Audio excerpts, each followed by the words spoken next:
escuchando Radioactivo. Data.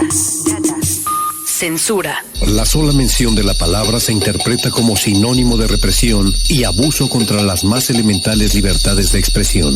Pero siendo objetivos, es fácil notar que de tanto usar la palabra en discursos sociales y políticos, ha perdido su sentido original y se repudia a la censura a veces sin saber si de veras es todo lo que se dice de ella o por qué sigue siendo tan utilizada por ciertos sectores con o sin justificación aparente. Censura proviene del latín censor, que significa el que examina, evalúa o critica. En los tiempos del Imperio Romano, el censor era un funcionario de gobierno encargado de realizar los censos de población y tenía la autoridad de imponer multas y castigos a aquellos que no se apegaran a las leyes y costumbres o que demostraran actos de cobardía. Con el paso del tiempo, aunque los censores desaparecieron a causa de la corrupción en el imperio, el término censura permaneció. Según el diccionario, censurar es el simple acto de aprobar o reprobar algo. Esta situación implica también tener cierto nivel de autoridad para criticar y juzgar, y de ahí determinar si algo se aprueba o no con conocimiento de causa. En términos de política y sociología, el acto de censurar implica también ejercer cierto poder para de una vez controlar que lo que se considera reprobable no se lleve a cabo. El propósito de la censura es mantener estable el status quo de una comunidad, imponiendo una serie de prohibiciones preventivas o eliminando los elementos incómodos. Es por esta razón que la censura es muy común y hasta a veces esencial para mantener el control en organizaciones religiosas y gobiernos, aunque claro, a veces sucede que el poder supera a la autoridad en la materia, y entonces la censura surge de manera arbitraria y subjetiva, según los principios personales de quien esté al poder. Antecedentes de la censura. La censura como tal nació con los primeros códigos religiosos. Un ejemplo está en el Antiguo Testamento, donde de los 10 mandamientos que Moisés relata haber recibido como revelación divina, 8 son prohibiciones que censuran ciertas conductas indeseables. En muchas culturas antiguas, la mejor manera de asegurar obediencia era apelando a poderes muy superiores como los de dioses y espíritus. Sin embargo, es importante notar que muchas de las prohibiciones y censuras servían como un medio práctico para asegurar la estabilidad en sociedades donde aún no se creaban sistemas políticos definitivos. Por el año 1360 a.C., el faraón conocido como Akenatón intentó imponer un culto monoteísta en Egipto. Su intención era unificar todos los cultos a los diversos dioses, imponiendo una sola religión dedicada a Atón, el dios del sol, y de paso, restarle poder a la casta de clérigos. Al morir su sucesor, Esmencare y los sacerdotes impusieron una fuerte censura contra Akenatón. Ordenaron destruir sus poemas, derribar casi todas sus estatuas y borrarlo de los registros públicos en papiros y jeroglíficos. El solo hecho de pronunciar su nombre fue considerado un acto de herejía hasta casi el año 5 a.C. Otro de los casos más conocidos de censura en la antigüedad fue el del griego Sócrates. Este filósofo, famoso por su frase "yo solo sé que no sé nada", buscaba respuestas preguntando y cuestionando todo. De esta manera, hizo que muchos estudiantes se dieran cuenta de que tampoco sabían nada, que varios militares notaran que ni ellos sabían qué era el valor y que los políticos no tenían ni idea de cómo gobernar. No es extraño entonces que se hizo de varios enemigos que terminaron acusándolo de hereje y pervertidor de menores. Al final, censuraron sus ideas de tajo, condenándolo a morir ingiriendo cicuta en el año 399 a.C. La censura se institucionalizó como un recurso de control del Estado durante el Imperio Romano. En el año 35, el emperador Calígula impuso una fuerte censura contra el relato de la Odisea. Prohibió la lectura de esta obra escrita 300 años atrás por el griego Homero, pues temía que el pueblo se inspirara por los ideales de los héroes griegos y en consecuencia se sublevaran en su contra. Y claro, su pasatiempo favorito era alimentar leones en el Coliseo con cristianos por difundir ideas contrarias a la religión politeísta oficial. A la caída del Imperio Romano, empezaron a surgir numerosas ciudades-estado que evolucionaron en feudos medievales. Ya que el poder estaba relacionado proporcionalmente con la cantidad de tierras poseídas, las guerras de conquista eran frecuentes, pero al final, los reyes tenían el problema de mantener el orden social.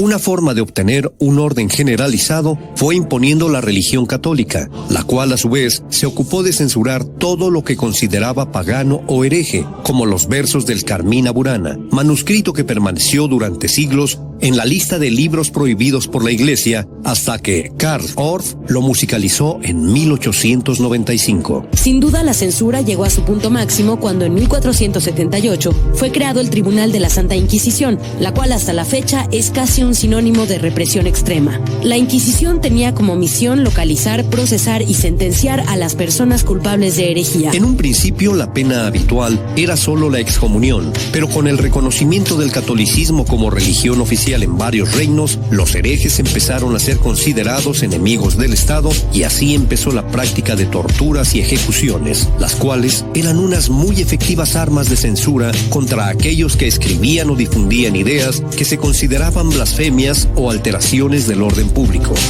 Quema de libros. Es la práctica ceremoniosa de destruir una o más copias de un libro o cualquier trabajo escrito en una hoguera. Este tipo de censura se lleva a cabo desde la invención de la escritura y fue bastante popular durante el Renacimiento y el Tribunal de la Inquisición, el cual quemaba por igual a libros que a personas. Desde mediados del siglo XX, la costumbre de hacer fogatas de este tipo se ha extendido para abarcar también quemas de discos, cassettes y videos, aunque generalmente solo la llevan a cabo sectores ortodoxos o extremistas. La quema, usualmente llevada a cabo en un espacio público, suele ser motivada por principios morales, políticos o religiosos en contra del material en cuestión, y más que efectos prácticos, tiene una finalidad simbólica, para evidenciar la censura contra las ideas representadas por el objeto quemado. El caso más antiguo registrado de quema de libros data del año 325, cuando los libros del obispo Arrio de Constantinopla y sus seguidores fueron quemados por herejía.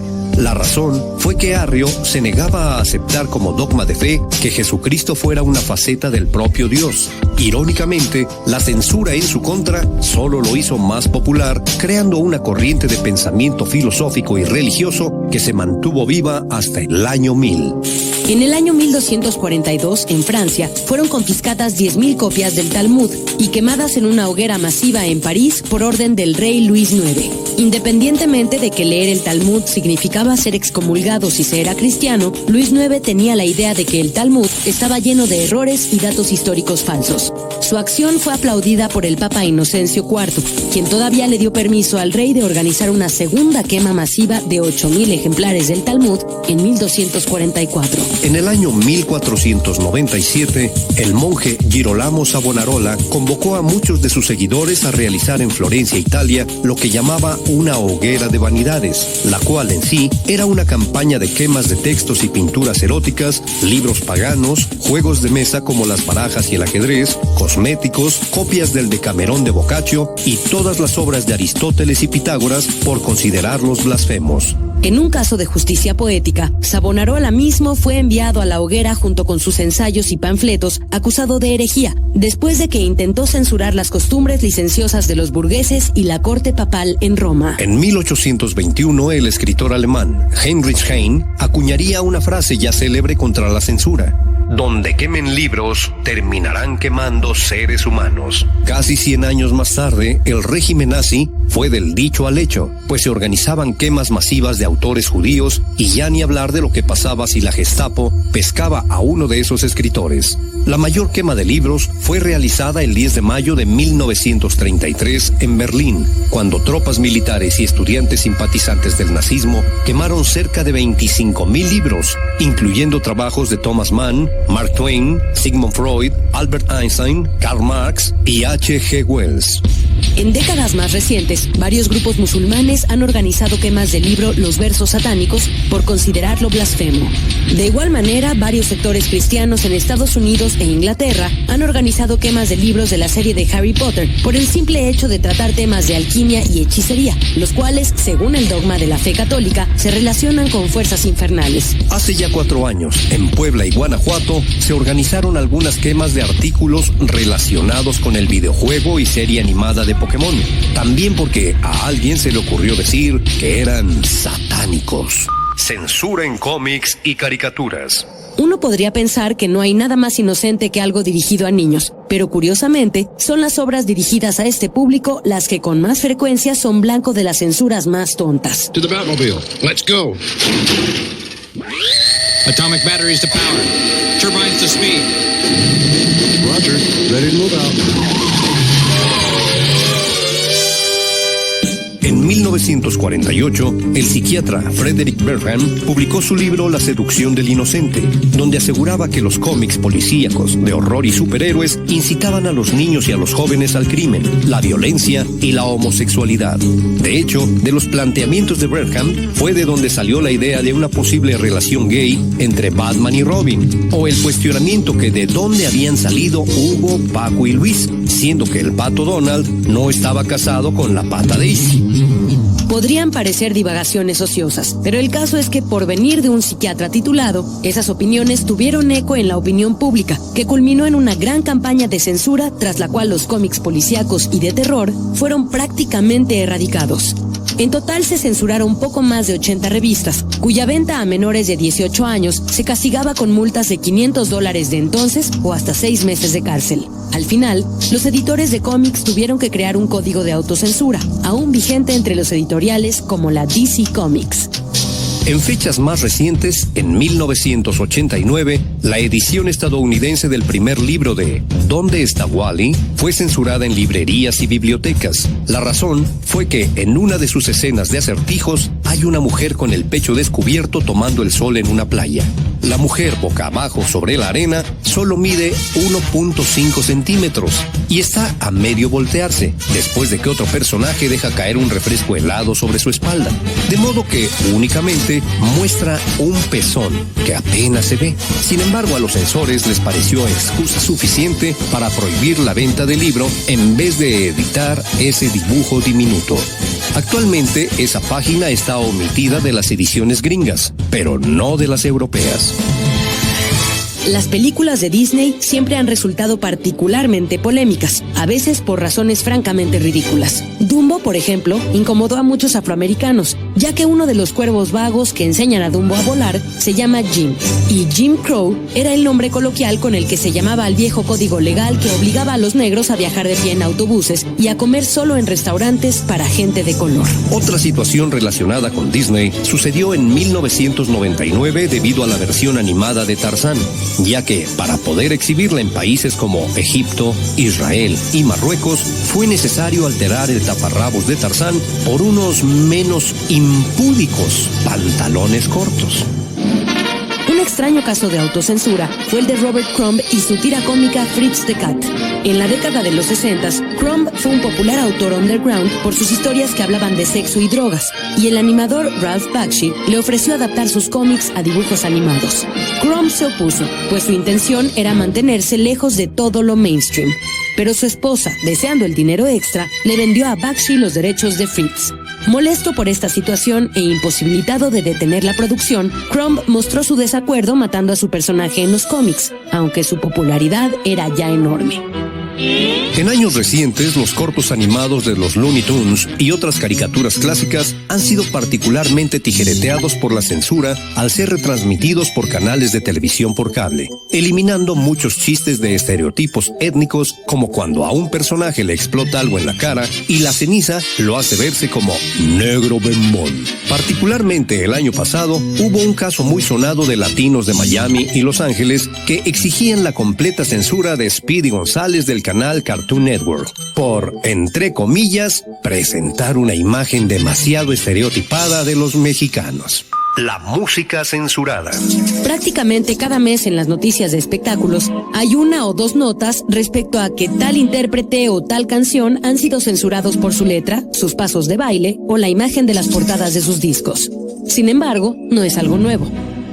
En 1850 ocurrió el primer caso oficial de censura contra una obra musical. Giuseppe Verdi escribió y presentó en Venecia su ópera Tribolet. Las autoridades obligaron a Verdi a cambiar la historia, que trata de un bufón que desea cometer regicidio en la corte del ficticio rey Francis I de Francia. Los censores temían que no faltara alguien que se inspirara por el contenido violento y saliera del teatro a matar a un rey. Al final, Verdi le cambió el nombre a su ópera, dejándola como Rigoletto. Y el rey fue cambiado por un duque, el que canta esa conocida parte de La Donna è mobile. En Estados Unidos, la censura de la música en medios masivos empezó formalmente en los 50s con Elvis Presley. La forma de bailar de Elvis era muy sensual para la época, y en muchas de sus apariciones televisivas, las cámaras lo enfocaban de la cintura para arriba, para no mostrar sus movimientos pélvicos. Para la década de los 60s, se empezaron a censurar muchas canciones a causa de sus letras que contenían mensajes sobre sexo y drogas. Canciones de los Beatles como Yellow Submarine o Lucy in the Sky with Diamonds fueron censuradas en su momento por su relación con el LSD. En 1967, Ed Sullivan prohibió a los Rolling Stones que cantaran Let's Spend the Night Together en su show de televisión, a menos que cambiaran la letra y dijeran Let's Spend Some Time Together, para no aludir tan directamente a una potencial noche de pasión. Los Stones aceptaron la condición y cambiaron la letra para esa presentación, pero los Doors no lo hicieron. Cuando para el mismo show televisivo les propusieron hacer algo similar con su canción Light My Fire.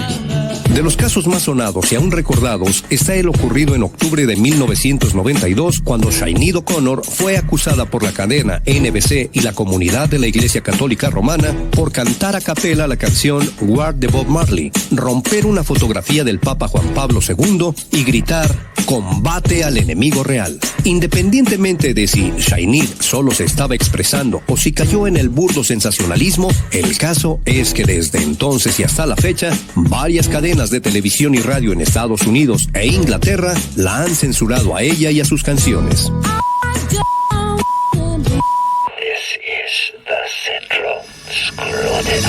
En septiembre de 1985, un grupo de esposas de funcionarios bajo el nombre de Parents Music Resource Center promovieron una ley que exigía poner etiquetas preventivas a aquellos discos que trajeran palabras o ideas que atentaran contra las buenas costumbres. Frank Zappa se opuso a esta censura, sugiriendo que la etiqueta debería decir: esta es la forma de conservar tu seguridad moral. No veas televisión, no leas libros, no veas películas, escucha nada más música instrumental. El entonces vicepresidente Al Gore le respondió que cierto tipo de música afecta la conducta de la gente, pero Zappa dijo: pues yo escribí una canción que habla del hilo dental y no he visto que la gente tenga los dientes más limpios. Las etiquetas precautorias fueron impuestas especialmente en todos los discos de Frank Zappa, incluso los instrumentales. Por supuesto, para algunos, el provocar a la censura se ha vuelto parte de su imagen y les ayuda a vender más discos, como es el caso de Madonna o más recientemente Marilyn Manson, de quien, sin ir tan lejos, su disco Hollywood in the Shadow of the Valley of Death fue censurado aquí en México por su portada, donde aparece crucificado en protesta por los ataques que recibió a raíz de que se le culpara por los asesinatos de Columbine. Para la venta en algunas tiendas mexicanas, dicha portada se censuró y se cambió por una completamente negra. Censura en el cine. Censurar películas por razones políticas, religiosas o morales es algo casi tan viejo como el cine mismo, y no hay país en el mundo que no haya censurado películas en un momento u otro. A veces la iniciativa de censura surge de grupos que no tienen poder político o religioso, pero que de alguna manera esperan tenerlo, o al menos ganar notoriedad. En todo caso, de manera recíproca, a menos que exista una prohibición legal, las iniciativas de censura contra películas solo las hacen más exitosas comercialmente. El primer beso en el cine fue entre John C. Reese y May Irwin en la película muda titulada precisamente The Kiss, allá por 1896. Este corto, producido por Thomas Alva Edison, era una cortísima secuencia de la obra de Broadway The Widow Jones, pero causó un gran escándalo y controversia entre las buenas conciencias morales de la época. Herbert Stone, editor de la revista The Chapbook, llegó incluso a calificar el corto mudo de bestial, grotesco y exigía la total prohibición de la película por parte de la policía. En 1915, Margaret Sanger, entonces una activista de la moralidad y la decencia, produjo y protagonizó una película de propaganda propaganda titulada Control de la Natalidad. Irónicamente, esta fue la primer película censurada por la Suprema Corte de Estados Unidos por atentar contra la moral al aludir a situaciones sexuales. La película, donde no hay ni un desnudo o siquiera un besito de las buenas noches, presentaba una dramatización de una familia que decide recurrir a la castidad como método de planificación familiar. En 1930, la película Ben-Hur fue censurada en China bajo el argumento de que contenía propaganda de creencias supersticiosas, específicamente del cristianismo. Desde el momento en que el cristianismo es prácticamente inexistente en China, la censura es actualmente una prohibición efectiva y ninguna versión fílmica de Ben-Hur ha sido exhibida de manera comercial en ese país. Para la década de los 40, en Hollywood se impuso un código de buena conducta para moralizar los contenidos de las películas. Entre las prohibiciones de contenido que había, los únicos desnudos permitidos eran en documentales, y solo si eran de personas no occidentales. Mostrar homosexuales estaba tajantemente prohibido. Por supuesto, no faltaron quienes se dieron sus mañas. El director Vito Russo, en su película The Harmless Sissy, pudo presentar a un hombre afeminado. Su truco fue que, según la historia, todo era un producto de la imaginación del sujeto, y por tanto su homosexualidad técnicamente no existía. Seguramente más de una vez han visto por televisión abierta la película de Steven Spielberg, El color púrpura, con Whoopi Goldberg. Pues resulta que esta película de 1984, durante su rodaje generó gran polémica entre varios sectores. Había ciertos grupos que exigían la censura de la película por ser feminista al grado de la antimasculinidad. Por otra parte, grupos de afroamericanos estaban inconformes por el uso de la palabra nigger en varios diálogos, pese a que era una palabra común en la época representada en la historia. Más todavía, cuando finalmente se estrenó, se censuró en la India por su sutil contenido lésbico. Si existe un tipo de películas censuradas en todo el mundo, esas son las películas snuff. Existe aún el debate entre si de verdad existen estas películas de personas reales siendo torturadas y mutiladas. En todo el mundo su exhibición está censurada por su contenido violento y su sola filmación y venta constituye un delito. Un detalle curioso a notar es que existe una censura generalizada contra la violencia sangrienta, pero las leyes de muchos países se muestran tolerantes y aceptan la ultraviolencia como libertad de expresión, siempre y cuando se trate de simulaciones y efectos especiales. El tiempo se nos ha agotado. Faltó mencionar muchos otros casos de censura, como el que actualmente en Israel esté prohibida la música de Wagner solo porque a Hitler le gustaba y la consideraba uno de los fundamentos del nazismo. O como el del año pasado, donde la Biblia fue censurada en una escuela de Minnesota por sus pasajes de incesto, desnudos y violencia. Y este data no podía estar completo sin la última puntada prohibitiva de Estados Unidos. Por presión de Estados Unidos, no verán Bowling for Columbine en Brasil. Así es, la embajadora de Estados Unidos en Brasil convenció a la ministra de Asistencia y Promoción Social, Benedita da Silva, de que suspendiera la exhibición gratuita en barrios pobres y conflictivos del documental Bowling for Columbine de Michael Moore. El documental es un elocuente alegato a favor de la prohibición del comercio de armas de fuego, como ya les informamos en el data anterior, y es un tema de actualidad en Brasil. Pero la embajadora considera que la obra contiene también un fuerte mensaje antiestadounidense. Recordemos que Bowling for Columbine ganó este año el Oscar al mejor documental. Ustedes no se repriman y envíen todo lo que quieran decir. Preguntar, comentar, protestar, corregir o renegar al email warpig@radioactivo.com.mx. A ver, este data que acaban de oír fue elaborado y procesado libremente y sin recato por el del Warpig y el de Israel Pérez. La información fue recopilada y escrita por el S de Uriela Durán. Ay, me faltó el del argentino que ayudó. Los locutores Ilana Sod y Raúl Espinosa de la Fuente fueron quienes le dieron voz a esta. Data es una producción de Radioactivo para el 0985. Data.